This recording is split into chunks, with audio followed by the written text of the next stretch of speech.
comic book. And that's a comic.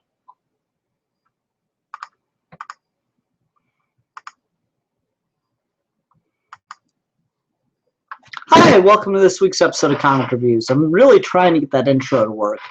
It's harder to figure out than it seems, so hopefully that one worked out. I've noticed it's just been audio the last 2 times. Any announcements that I got?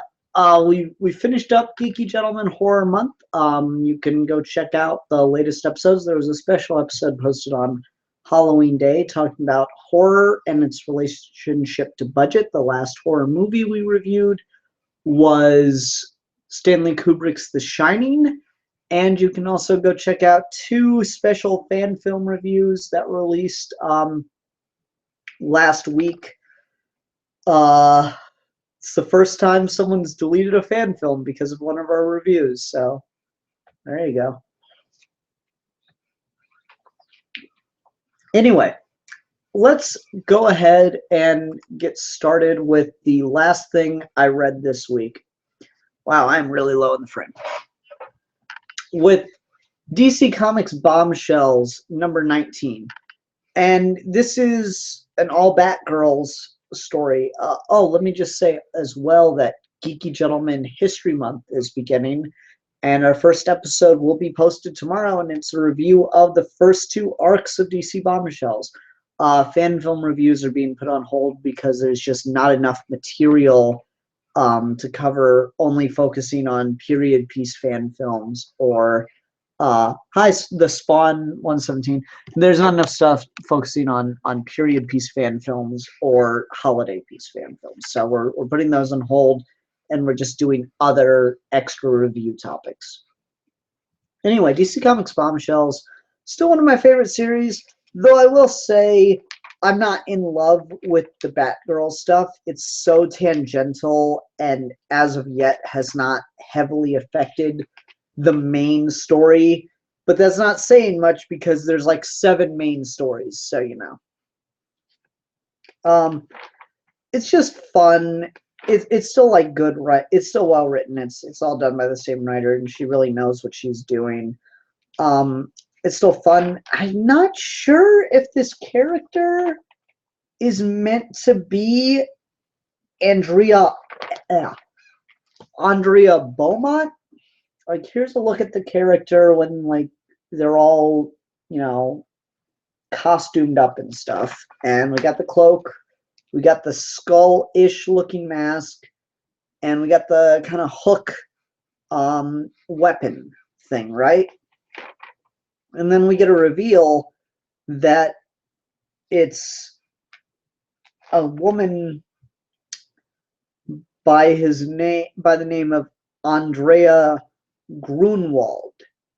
And I mean, she's not too far off from Andrea Beaumont from Batman Mask the Phantasm and just look and an origin. So I think she's supposed to be Andrea Beaumont in this universe. It really does feel like the origin of the Phantasm updated, or not updated, but you know what I mean, adjusted for this era. We also get the origin of Two-Face here because the last time we saw the Batgirls, they were dealing with Harvey Dent, who was preaching a lot of hate, and it turned out he was being manipulated by Hugo Strange. They do enough to refresh your memory on that one. Turned out he was being manipulated by Hugo Strange, and in this, we're told, like, he's obviously been remedied of that, and now he just wants to help the Batgirls. But he's still, like, really ashamed of himself for saying those things, and in the back of his head, he's like, why? Like, how can I just look at the people that supported me as I said that and act like nothing has changed? And maybe some of what I said wasn't all Hugo Strange. Maybe some of it was me, and how do I react to that? And so I think that's an interesting way to set up Two-Face. But for right now, at least, he's not evil. He's just got the facial deformity, but still seems to be I don't know what's the word I want. Still seems to be supportive of the Batgirls and their mission. I guess he's also going to be like the Alfred for the Batgirls, which is interesting. Yeah, we'll see. Not a ton of stuff to talk about this week, so if anyone's watching live, I'm not sure how many people are. I only got 2 live viewers. If we get more as this goes on, I might do a bit of a Q&A session because I only got 2 more books to talk about. All right, let's go ahead and move on. This I picked up off the stand. I talked about it. I just love the cover. You show me that cover, I had to try it. I wish I could say that I loved it, but what I can say is that I loved things about it. Who wrote this? Tomasi, yeah. Tomasi is an okay writer. He did a lot of the Green Lantern Corps book, and he certainly has his moments for me. I like things about how he's writing John. I like things about how he's writing these characters. Damian is written exceptionally well. A lot of writers just write Damian as annoying. Tomasi does get it. Like, there's this great exchange with Bruce. Father, welcome. The Justice League Central Intelligence computer was hacked from here. Who? Nobody. It became necessary to monitor the alien spawn's threat when absent from his father's restraint. Why? Superman did spy on you for months before his sickening victory lap of hope to the world. Imagine what he would have done if... What are you talking about? My dad would never... No, my dad would. I really like that. That's a really fun idea. I love that Batman and Superman are parents now. It's in the most convoluted way possible. But I love that Batman and Superman are both fathers now. That's really, really good. And the book does a good job of kind of making fun of how convoluted it is that both Batman and Superman have children now. Superman less so, but Batman more so. There's this great exchange between John and Damian as Damian's showing him his menagerie, as Alfred calls it. And John says, I like your bat cow. Damian, I rescued him from a slaughterhouse. John, oh, okay. My dog Titus was a gift. He accompanied father to Apocalypse, where they rescued my dead corpse from the grip of Darkseid and brought me back to life. Alfred the cat is my cat. That's really fun writing. I'm not going to lie. I'm enjoying the hell out of some of the way in which this is written. You know, I've talked to Steve, and just really cool splash page, by the way. I've talked to Steve, and his biggest problem with a lot of the DC books is even with double shipping, not enough is happening in an issue. And I tend to agree with that. But this is an issue where I think too much happened at once. So, like, we get a couple pages of John thinking he is going to school and experiencing some kind of horrific event. And then, you know, freaking out and overusing his powers because he doesn't have enough control over them. And then John wakes up from that scenario and realizes he's under the control of Damian in the Batcave. And that he's been put through basically like a Matrix situation.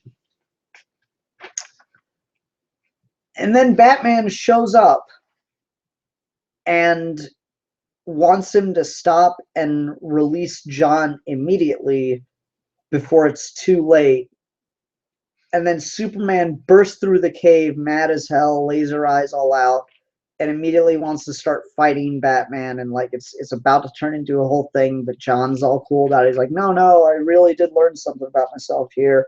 They had a good reason. And then they go back to the Batcave, yada yada. And then Superman or John and Damian fight. And it turns into this whole big brawl, and Superman and Batman break it up, and they're like, standing united against this. So that's a lot in one issue. And I feel like the Superman escalation moment and then immediate de-escalation was too quick, and that probably should have been the latter half of the issue, and then let the tension between Damian and John be its own issue before they break out into a fight. I don't know. Maybe I'm alone in that. I just felt like it was just a tiny bit too much happening at once. I feel like if you really were stretching, there's enough for 3 issues here. I think there's enough that you wouldn't have to stretch too much and you could get it to 2.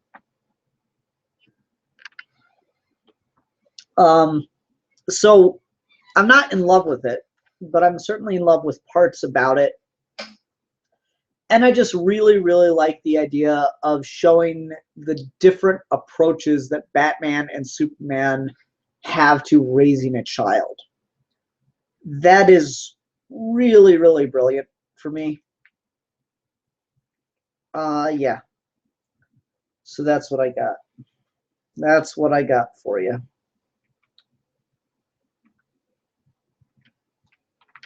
Okay.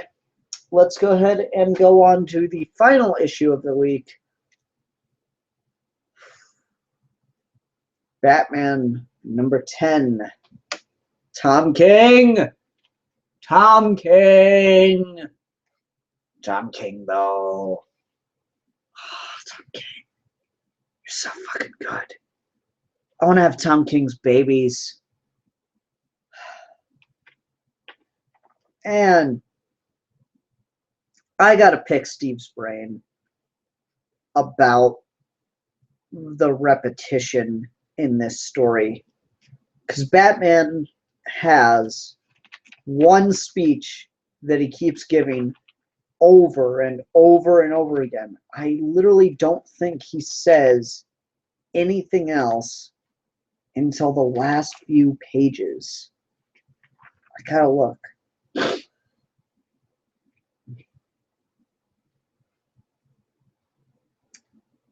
Tiger Punch Jewel.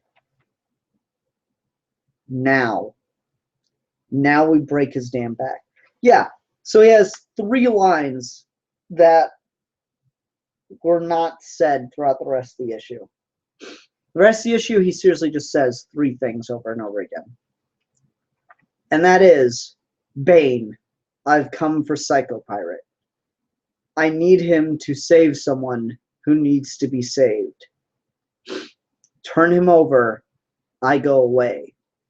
Refuse to turn him over, and I will break your damn back. And he just keeps saying it, even though he's in like the worst situation and just completely overpowered every time. It's awesome. He's so damn confident.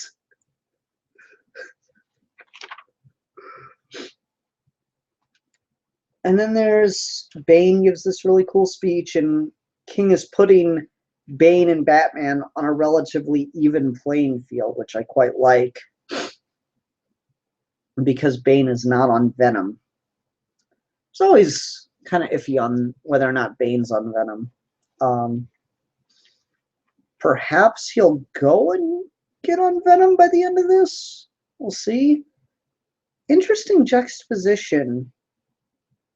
I want to show you guys something. Spoiler alert.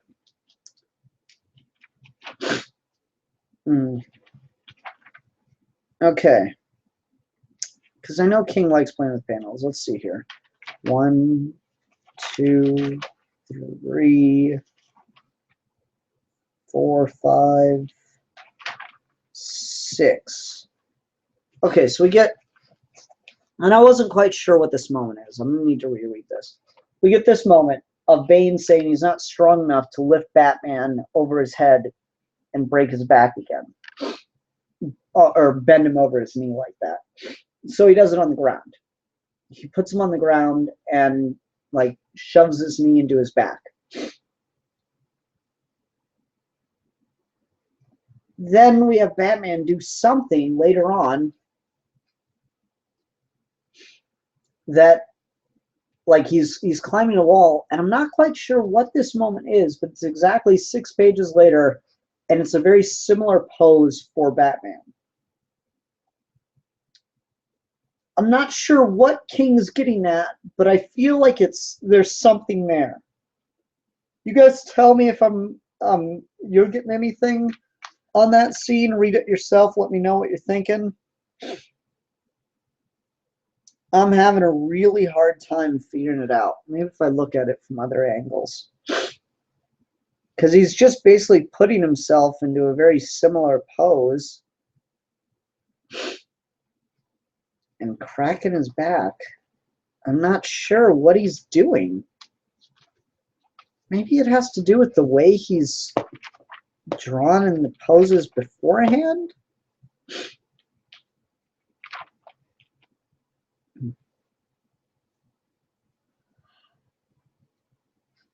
Shows that he has to lean.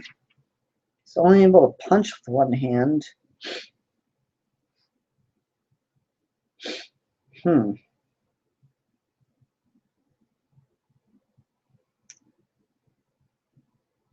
climbs.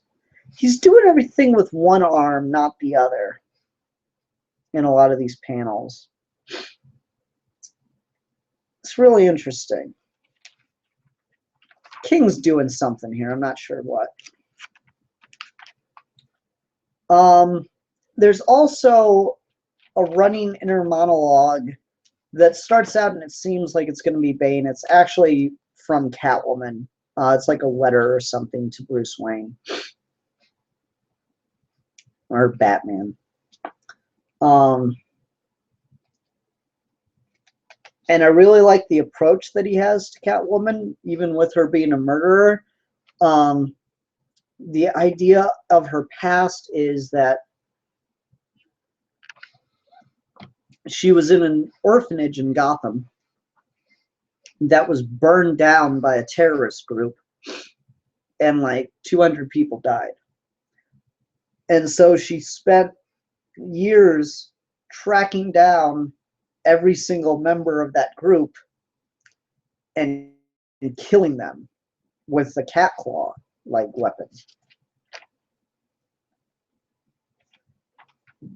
And she mentions a flirtatious relationship with Batman that is dead on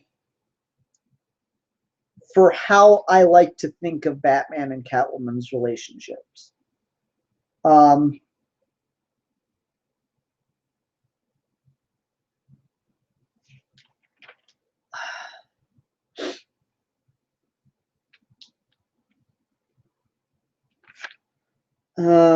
on, let me see if I can find it. Sorry. Okay. We're alike in so many ways, you and I. The cat and the bat. Broken orphans dressed up as animals jumping from the rooftops. It's why, in some ways, we work. Why we work together, I mean. Why when we kiss, the pain goes away. You feel that too, right? How just for a second, just that second, the pain is gone. But in some ways, maybe the important good ways, we're not alike at all. That's why the kiss never lasts. Not really. When your moment came, when they destroyed your childhood, you used all that will, all that loss to make a better world. Why, when my moment came, when they burned my childhood, I didn't want to make a better world. I just wanted to kill them all. The problem, I think, is I never had that first paradise. Your parents, the house, the butler. I had eyes, just cat eyes in the dark. And what can you do with cat eyes in the dark? See, you'll always be the little boy in the picture. You'll always want to be the little boy in the picture. And I'll always be the little girl looking up to you, smiling up at the handsome little Y. But I could be wrong. I mean, I might be wrong.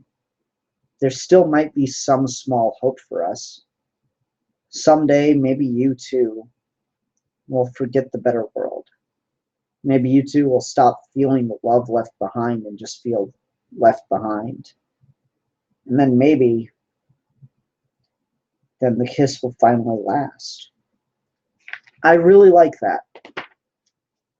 Because my thing with Batman and Catwoman's relationship is I like the idea that there are two people with a very, very strong physical attraction to each other, a very, very instant chemistry with one another. But because they lead so vastly different lives, even though they lead them in very similar ways, that they don't, they just cannot work together. Because fundamentally, one of them has to change for that relationship to work, and that's not a healthy relationship. So there's an element of tragedy in it that I quite like. So I think King's picking up on a lot of that, and that's why this is working so well for me on various levels. Just a fantastic series. God, Tom King, your Batman is so good. Oh, I'm in love with this stuff. Okay. I don't have a trade to talk about this week, but next week I'll be taking a break from the Green Lantern, getting back to Star Wars, and we'll be discussing Star Wars Volume 3, Rebel Jail. You can't miss with Star Wars. I'm curious to read this because this will fill in some blanks left behind with the Dr. Aphra stuff. We'll see how it goes. Excited nonetheless. All right, everyone. I'm not seeing any people commenting in the questions or anything. I'll stick on for just a couple minutes. If anyone's watching and wants to just ask some questions and whatnot, we can do that. If not, no biggie. I'll just sign off here in a few minutes. So we'll see. Give to 7:45, see if any questions pop up. 7:42 right now. So you have plenty of time.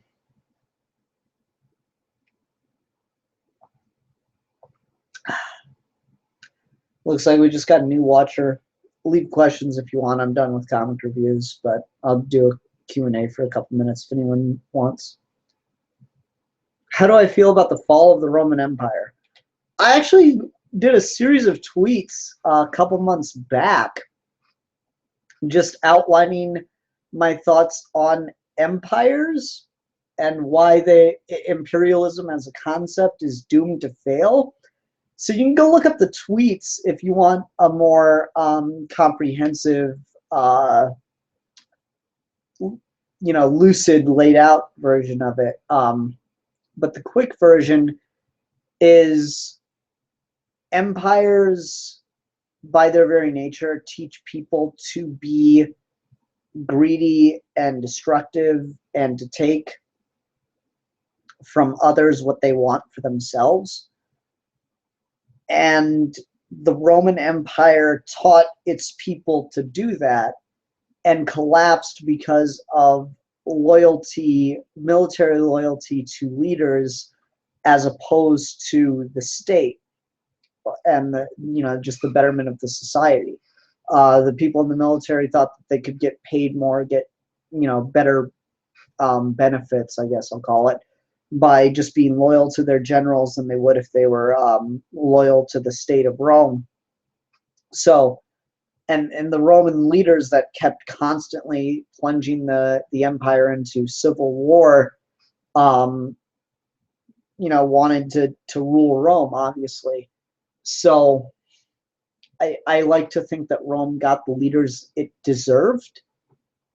This is a very odd question, but yeah, I think that it got the leaders it deserved. It got the leaders that its society inevitably would put forward. And so I think its collapse was based on its ideals of conquest.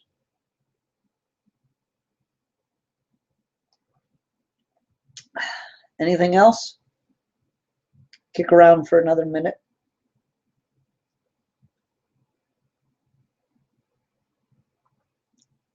I don't have too much to say just in general. I just, only had 3 books, so. You're welcome, Matthew Bennett. I hope you enjoyed that. Actual answer to something you probably weren't expecting an actual answer to.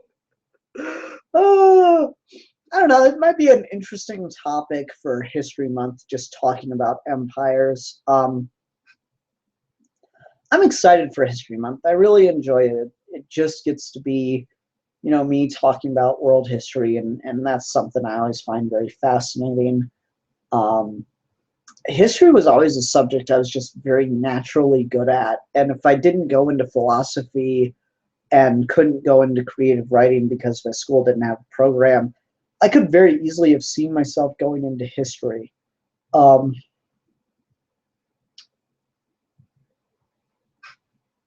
quite enjoy history, so happy to talk about Rome.